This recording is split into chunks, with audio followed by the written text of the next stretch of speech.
So guys, ito yung pang 2 families na ating bibigyan na pinunta na natin dito sa may dito po sa Kalihan at dito po sila. Ayan po yung dalawang kambal. Nasaan yung yan. So tayo, ano nga po ulit ang pangalan niyo po? Si Lito, ang Lito. Angelito.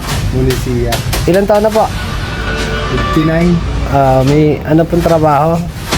Sa construction. Construction po. At yun po yung ating pangatlong mabibigyan ngayon kasi po ay may dalawa na tayong nabigyan at pinuntahan na natin kanina. So sila po yung ating deserve na mabigyan. Ito po yung bahay nila po. Yan. So ito po ay karpintero pero hindi niya po magawa yung kanyang bahay. So at bye bye.